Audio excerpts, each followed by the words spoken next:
Hey YouTube, welcome back to Mount Gibby's.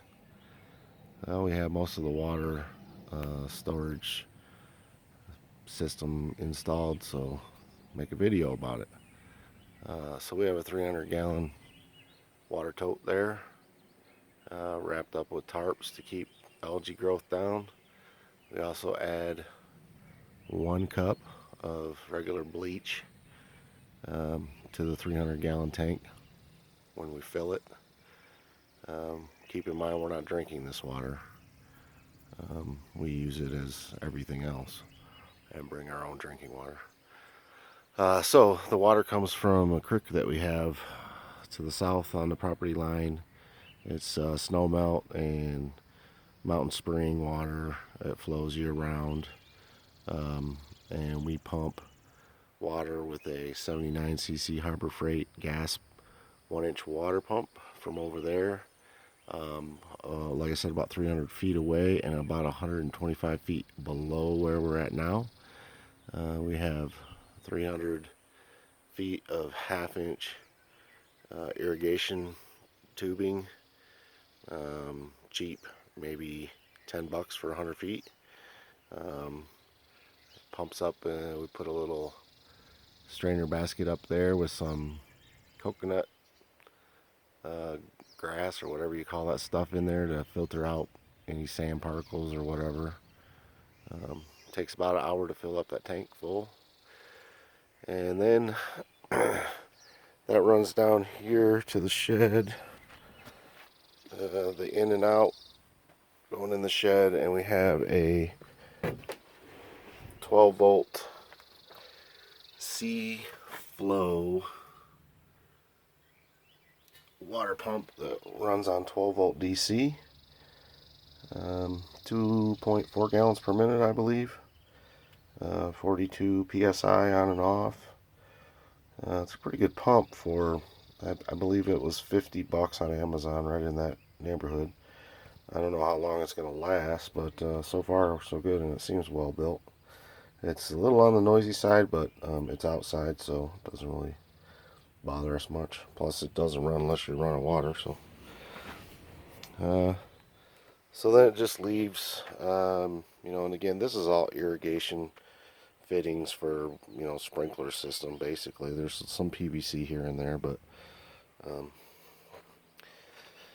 don't want to put a lot of money into all of this because up here there's 7, 8, 10 feet of snow. Temperatures are low.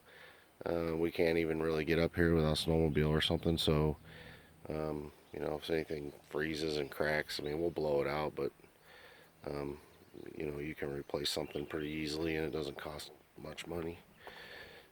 So, outside shower setup is pretty much 6 foot by 6 foot picket fence.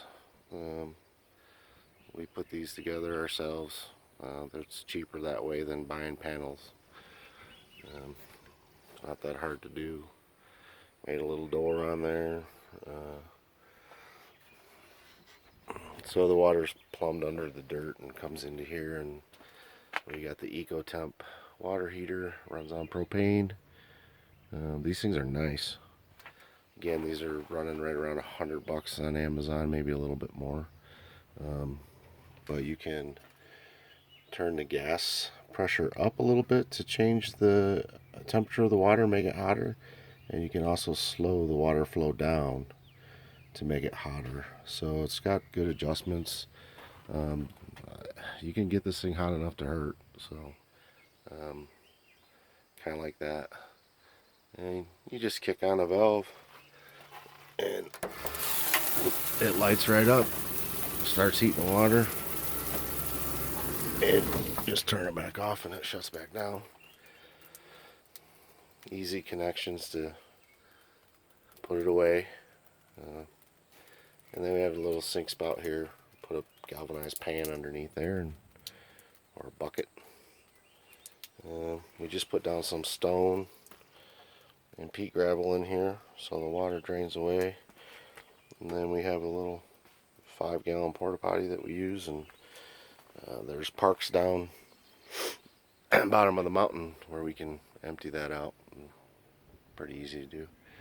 So also ran water spigot down to the front, as we have a bonfire down there and wanted to be able to get some pressurized water and keep those two 50-gallon barrels full of water down there too, just for emergency sakes. And so that's pretty much it on the water setup. It's working well. These totes, you can find those on Craigslist, usually anywhere from $50 to $100. You want to get one that's been filled up with food grade stuff. You know, don't buy one that was full of gas or something. That wouldn't be good. But again, we don't drink the water. We're just using it to wash off and stuff like that. So, all right. Well, there's the water supply at Mount Gibby's. I hope you enjoyed that video.